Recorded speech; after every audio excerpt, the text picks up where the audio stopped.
আসসালামু আলাইকুম রহমতুল্লাহ। এখন বাজে 8টার উপরে। আমার প্রাণের শহর ঘাটাইল থেকে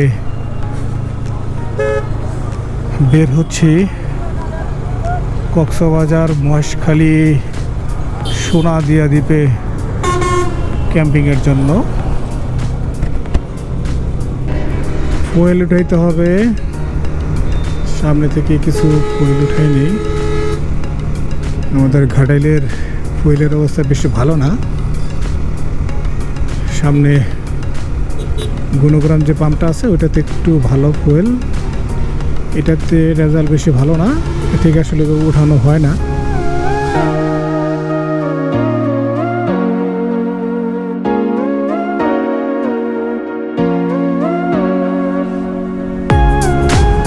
উঠে ননস্টপ রাইড শুরু করব। রাস্তায় কুয়াশা কেমন পাবো বুঝতেছি না। এদিকে তো কুয়াশা খুব একটা দেখা যাচ্ছে না। আশা করি আজকে কুয়াশা একটু কম থাকার সম্ভাবনাই বেশি।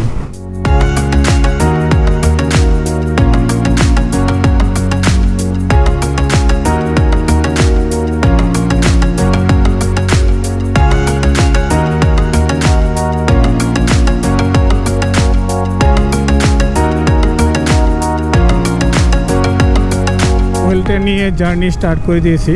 500 টাকার ফুয়েল নিয়েছি।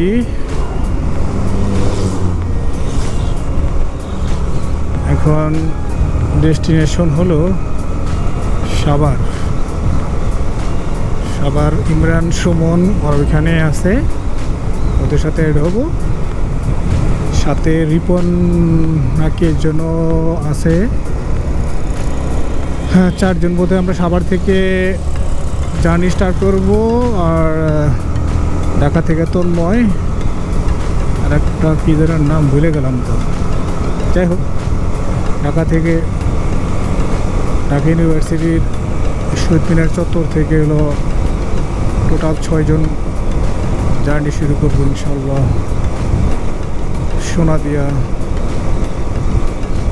দ্বীপের উদ্দেশ্যে, ক্যাম্পিংয়ের উদ্দেশ্যে।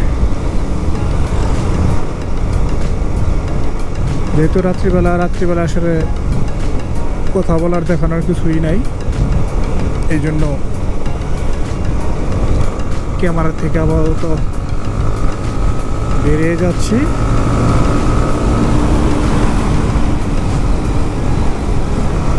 পরে আবার ইনশাল্লাহ কথা হবে।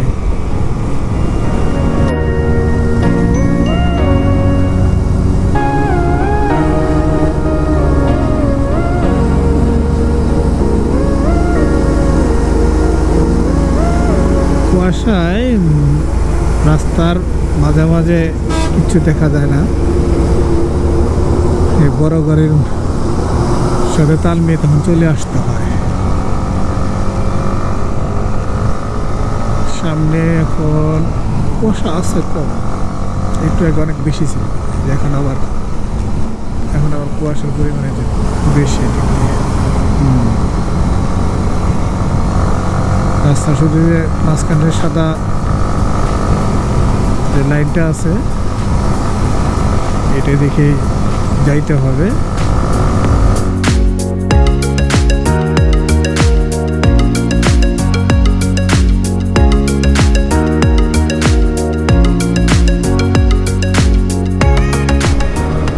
আমরা ঢাকা থেকে জার্নি স্টার্ট করে দিয়েছি। আমরা সংসদ ভবনে সবাই এসে দাঁড়াইছিল। আমাকে আমি পৌঁছেছি আধা ঘন্টা পরে। যাই হোক, তারপরে চাটা খেয়ে আমরা রওনা হয়ে গেছি। এখন আছি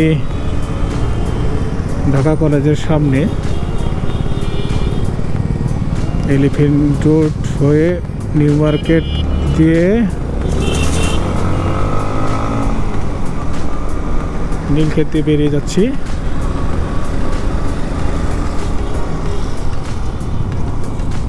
গাউসিয়া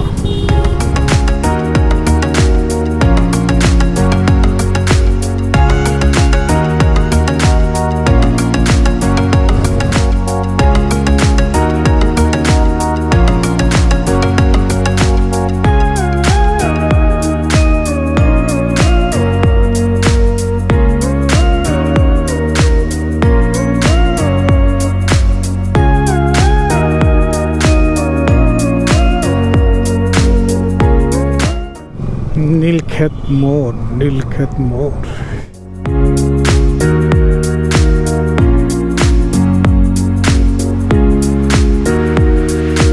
বাজার টোল দিয়ে আমরা 5 জন এসে গেছে। ইমরান আসতেছে 6 জন।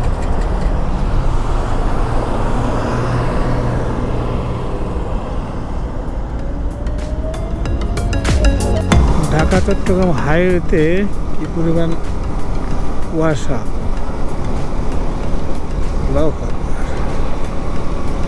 সেই লেভেলের মানে কুয়াশা পড়ছে।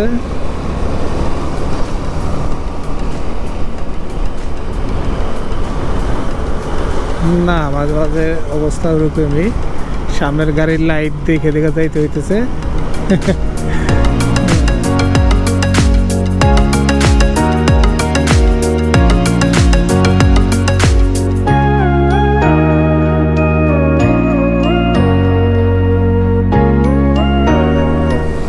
ইমার্জেন্সি সাইডে জ্বালাই দিছি যাতে একটু দেখে,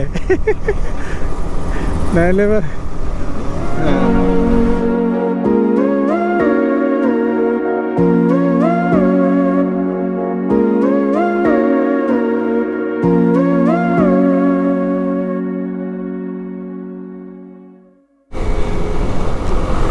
এদিকে রোদ্র উঠে গেছে আর পিছনে কুয়াশায় ভরপুর ছিল। ওখানে দিয়ে কুয়াশা নাই, আছে হালকা, রোদ্র উঠে গেছে, এটা হলো বড় কথা। প্রচণ্ড ঠান্ডা লাগতেছিল, বাতাস কুয়াশার কারণে সব কাপড় টাপড় ভিজে গেছে।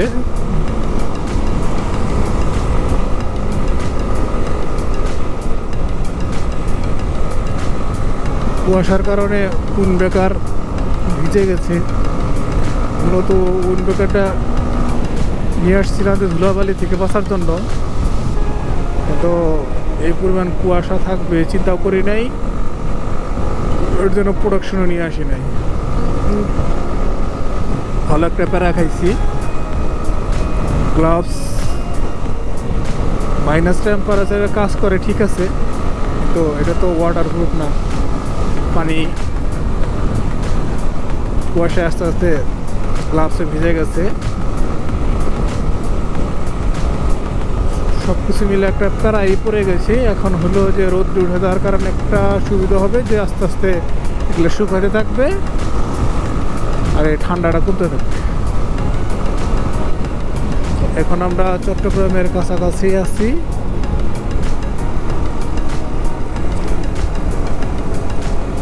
বাজে হলো 7:21।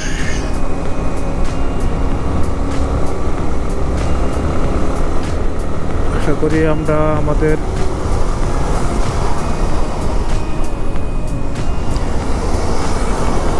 টাইম মতোই আমাদের ডেস্টিনেশনে পৌঁছতে পারবো ইনশাল্লাহ।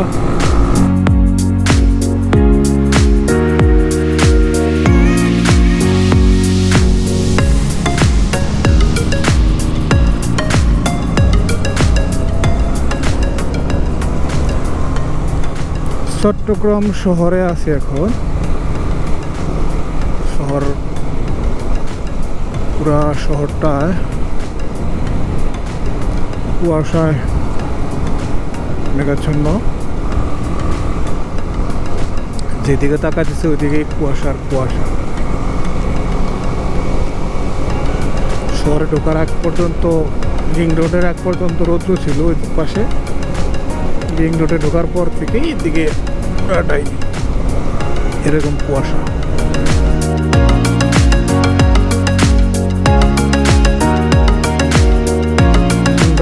এমন ভাবে পড়ছে কি বলবো, আর এগুলো সব ভিজে গেছে কুয়াশায় ভিজে। ভিতরে এমন অবস্থা হয়েছে, বরফ হয়ে গেছে ভিতরে, এরকম একটা অবস্থা। এই সমনের কাছ থেকে গ্লাভস এটা নিয়ে করতেছি, তারপরেও ভিতরে প্রচণ্ড ঠান্ডা।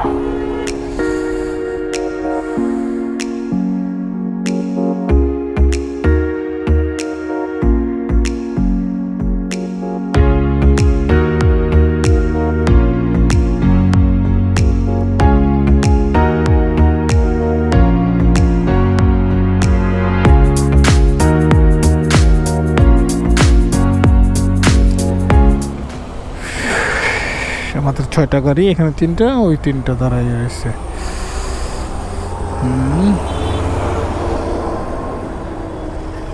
এখন আছে সামনে এলো শাহ আমানত ব্রিজ। এখনো 100 কিলো রাইড করতে হবে, তারপরে সে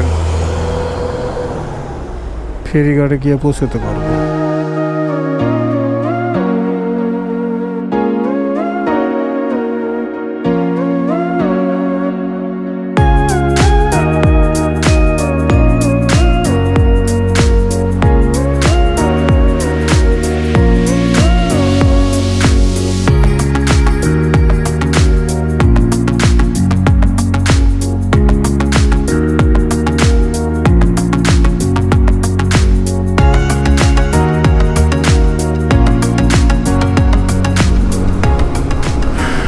আটটা 39 বাজে।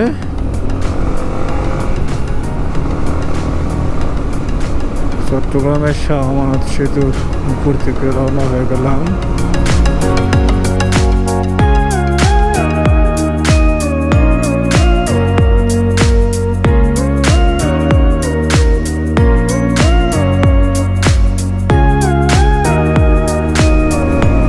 আশেপাশে কিচ্ছু দেখা যাচ্ছে না, কিচ্ছু না। কঠিন অবস্থা। আমাদের এই সোনাদিয়া দ্বীপে ক্যাম্পিং এর প্ল্যানটা মূলত হলো ইমরানের। ও আরো 4 বছর আগে একবার ওখানে গিয়েছিল, একদিন ছিল ওখানে যে সে, তো তখন এখন যেমন এখানে সব ধরনের সুবিধা হয়ে গেছে, এই যেমন এক্সট্রা ট্রেন নেওয়ার কোনো প্রয়োজন নাই, এখানে টেন্টের ব্যবস্থা আছে। আগে ওয়াশরুমের কোনো ব্যবস্থা ছিল না, এখন ওয়াশরুমের ব্যবস্থা হয়েছে, ওয়াচ টাওয়ার হয়েছে। মোটামুটি একটা ক্যাম্পিং সাইটে গেলে যে ধরনের সুযোগ সুবিধা দরকার, সেই ধরনের সুযোগ সুবিধা এখন হয়ে গেছে।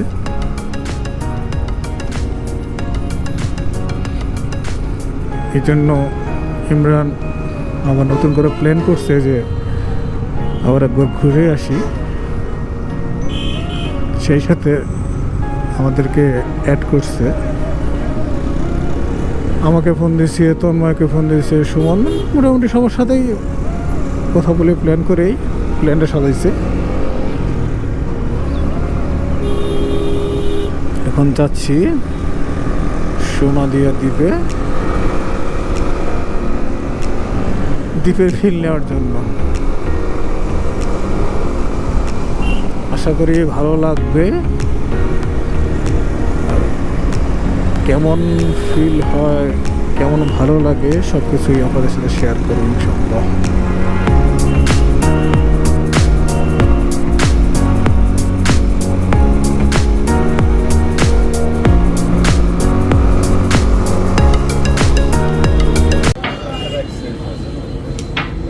ঠিক আছে, আর একটা হলো তোর ঘুম আসছে, তন্দ্রা আসছে, ঠিক আছে, কিন্তু তুই জোর করে চেষ্টা করতেছিস তাকায় থাকা, ওই কারণেও মানুষ অ্যাক্সিডেন্ট করে। কারণ কি জানিস, তখন তার হিতাহিত জ্ঞান থাকে, ডিসিশন নিতে পারে না। আমি কিবার দিচ্ছি, ব্রেক করবো না, বাইরে হয়ে যাবো। আসসালামু আলাইকুম রহমতুল্লাহ। জুমার নামাজটা পড়লাম পিছনের একটা মসজিদে।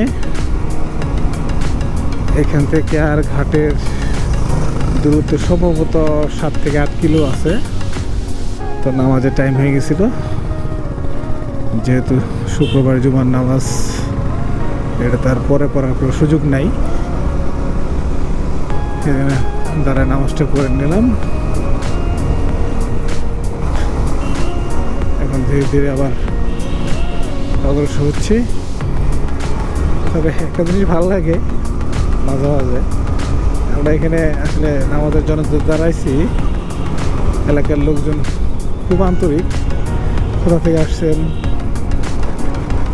এই বিভিন্ন প্রশ্ন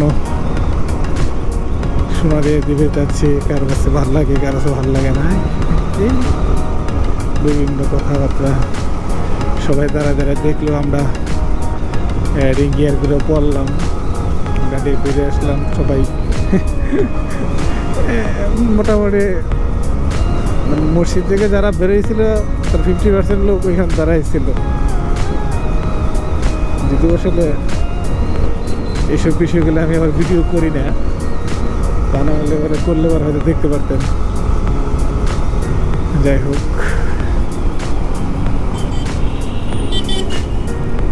আমাদের আস্তে আস্তে অনেক দেরি হয়ে গেছে, কিচ্ছু করার নাই। সারা রাস্তা প্রচণ্ড কুয়াশা ছিল, প্রায়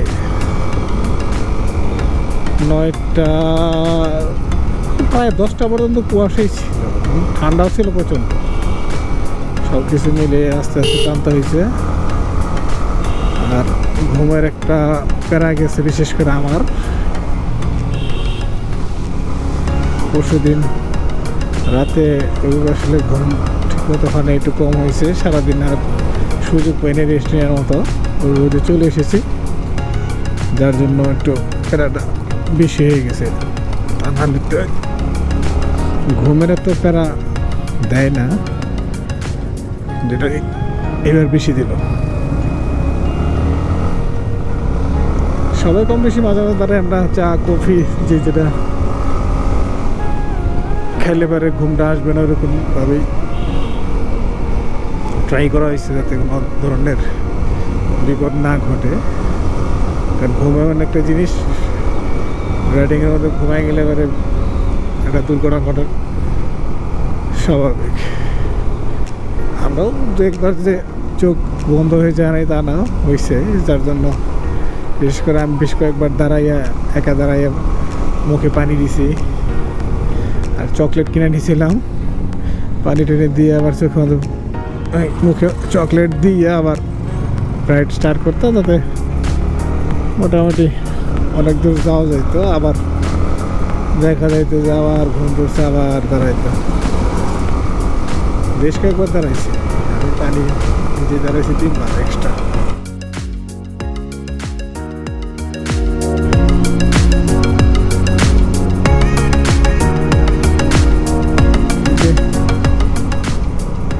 ছোট ছোট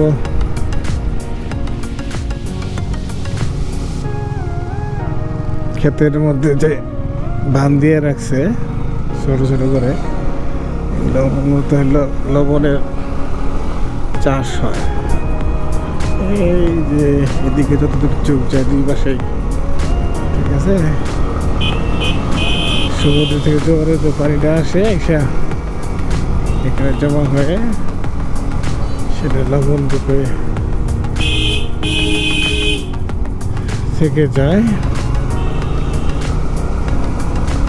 ওটাকে তারা প্রসেস করে।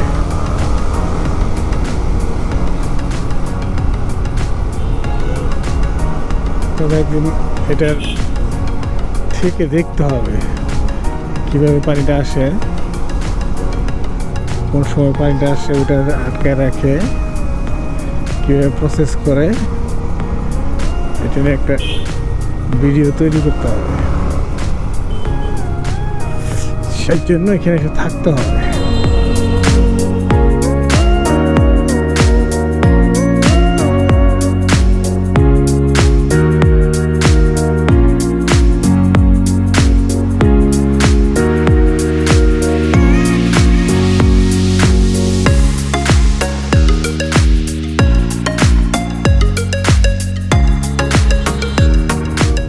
বিয়ে হচ্ছে, বিয়ে বিয়ে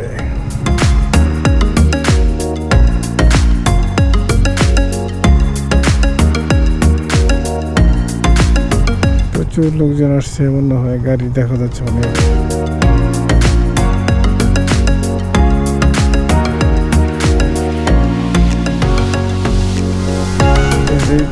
ছোট ছোট ভিটগুলা মারাত্মক লেভেলের বিরক্তকর। কি পরিমাণে যে ভিট রয়েছে, মানে অস্থির লাগতেছে, ব্রেক করতে পারবে।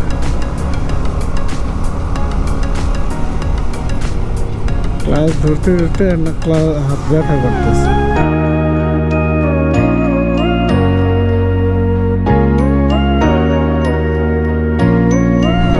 এক পাশে সমুদ্র আর এক পাশে,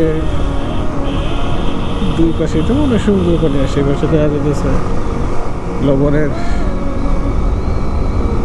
চাষাবাদ হচ্ছে। এই পাশে তো হিউজ পরিমাণে হিউজ।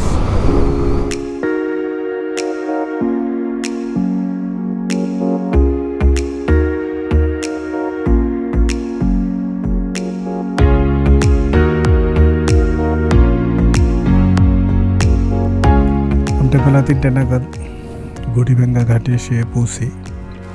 বাইকগুলো এক স্থানীয় বাসায় রেখে ব্যাগটেক নিয়ে ঘাটের দিকে রওনা হয়ে যাই। নৌকা ঘাটে যাওয়ার পরে দেখি জোয়ার না থাকার কারণে নদীতে পানি নাই, নৌকা কাদার মধ্যে আটকে আছে। নৌকার মাঝে আমাদেরকে পরামর্শ দিল যে আপনারা ব্রিজ পার হয়ে ওপারে গিয়ে অপেক্ষা করে, জোয়ার আসলেই আমাদের নিয়ে এ পাশ থেকে উঠিয়ে রওনা হয়ে যাবে। কারণ যেখানে নৌকা বাঁধা ছিল ওইখানে উঠতে গেলে কাদা পেরিয়ে উঠতে হবে, এই জন্য আমাদেরকে উল্টা পাশে গিয়ে দাঁড়ায় থাকতে বলে। আমরা এই পাশে এসে অনেকক্ষণ অপেক্ষা করতে থাকি। এর মধ্যে আসরের নামাজের টাইম হয়, আমরা নামাজ পড়ে নেই। মাগরিবের নামাজের আগে নৌকার মাঝি এসে বলতেছে যে জোয়ারের পানি আসতে তো সময় লাগতেছে, দেরি হচ্ছে, তো অল্প পানি, এই পানিতে নৌকা নিয়ে যাওয়া যাবে কিন্তু লোক বেশি নেওয়া যাবে না। সেক্ষেত্রে বলে যে আপনারা 6 জন যদি যান শুধু আপনাদের নিয়ে যাব, কিন্তু ভাড়া ডবল করে দিতে হবে। তো আমরা পরামর্শ করে দেখলাম যে যেহেতু সন্ধ্যা হয়ে যাচ্ছে, জোয়ারের পানি কখন বাড়বে এটা তো বলার কোনো অবস্থা নেই। তো আমরা সিদ্ধান্ত নেই যে আমরা ভাড়া ডবল করে হলেও সোনা দিয়ে ক্যাম্পের দিকে চলে যাব।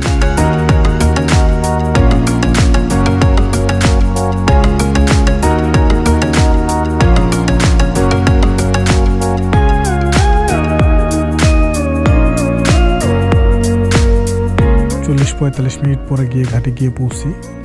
ক্যাম্প সাইটে গিয়ে ফ্রেশ ট্রেশ হয়ে খাওয়া দাওয়া করে আর্লি ঘুমিয়ে পড়ি। সকালবেলা ওঠার পর আমরা ডিসাইড করি যে ক্যাম্পে আছি এখানে থাকবো না,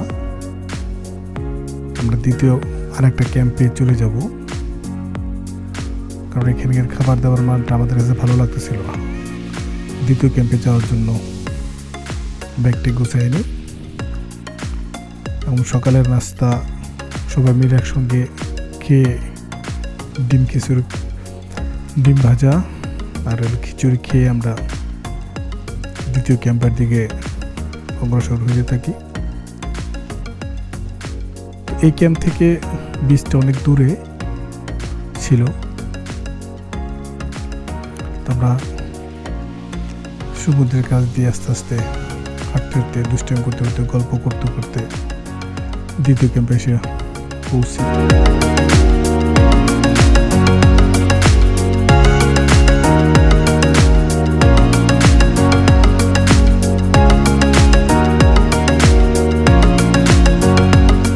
আসার পরে আমাদের জন্য ওয়েলকাম ড্রিঙ্কস আমাদেরকে দেয়। এরপরে ইমরান চা বানানোর জন্য তার যন্ত্রপাতি বের করে চা গরম করে চা খাই। এর মাঝে বিভিন্ন ধরনের চিপস চানাচুরিগুলো খাওয়ার জন্য বেশ একটা পাড়াপাড়ি হই হুল্লোড় চলে। এগুলো খাওয়া দাওয়া শেষ করে আমরা চলে যাই বিচের দিকে গোসল করার জন্য। তো সবাই গোসল করবো এই জন্য একসঙ্গে দৌড় দিই।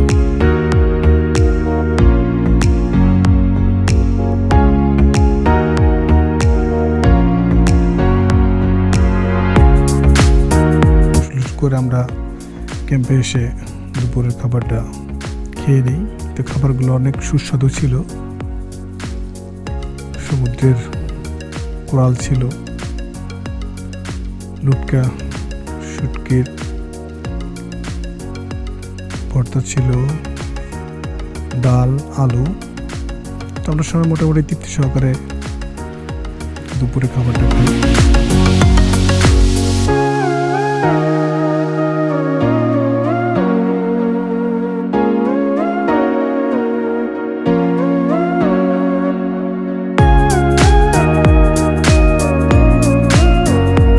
পরে আমরা বিকেলের দিকে বিচের কাছে গিয়ে ছবি উঠাই, ড্রোন শুট নিই।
হাঁটাহাঁটি করি, গল্প করি, সমুদ্রের ঢেউয়ের শব্দ শুনি।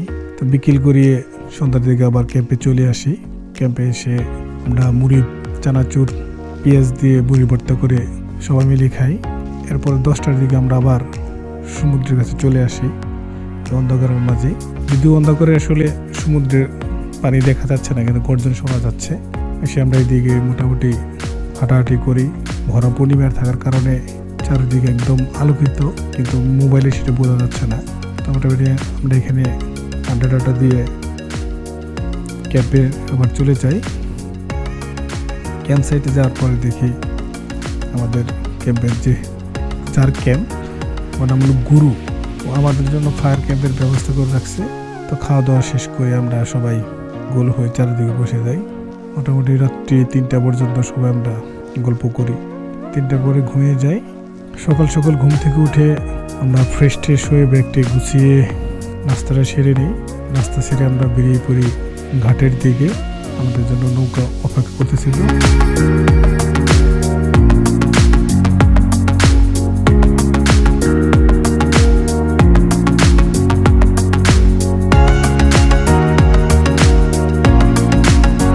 আমরা হাঁটতে হাঁটতে গল্প করতে করতে ঘাটে চলে আসি।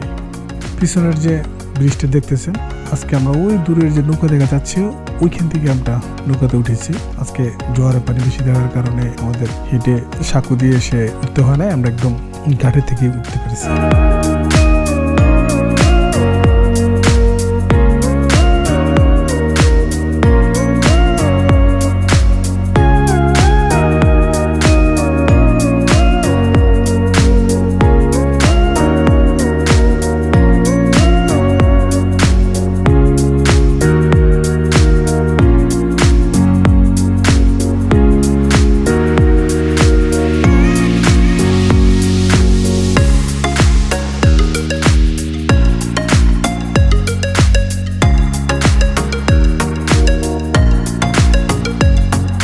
আমাদের সামনে সেই কাঙ্ক্ষিত গড়িভাঙ্গা ঘাট, গড়িভাঙ্গা ব্রিজ চলে আসছে। পরশুদিন যেখান থেকে আমরা কর্দমাক্ত রাস্তা, পানি না থাকা অবস্থায় যে নৌকাতে উঠেছিলাম, আজকে তার হলো ভিন্ন চিত্র। আমরা নৌকা থেকে নেমে নৌকা ভাড়া দিয়ে চলে যাই বাইকের কাছে। বাইকে ব্যাগটেক লোড করে ঢাকার থেকে রওনা হয়ে যাই। তো মোটামুটি 8টার দিকে আমরা চট্টগ্রাম এসে পৌঁছি। পুরুষ বিরিয়ানি, মেজবানি যে খাওয়ার আয়োজনগুলো, এগুলো দেশে আমরা খাবার দাবার খাই। যদিও আমার জীবনের প্রথম এই ধরনের খাবার খাচ্ছি। তো খাবারগুলো খুবই টেস্টি ছিল। খেয়ে দিয়ে মোটামুটি আমরা একটা ডিসিশনে আসি যে আজকে আমরা চট্টগ্রামে থেকে যাব। যেহেতু রাত্রিতে প্রচন্ড কুয়াশা পড়ে, কুয়াশাতে রাইড করে খুব টাফ হয়ে যায়, তাই সবাই প্যারা না নিয়ে আমরা চট্টগ্রামে থেকে যাই। পরের দিন সকালবেলায় আমরা আবার জার্নি স্টার্ট করি। ধীরে ধীরে পৌঁছে যাই আমাদের ঢাকা শহরে।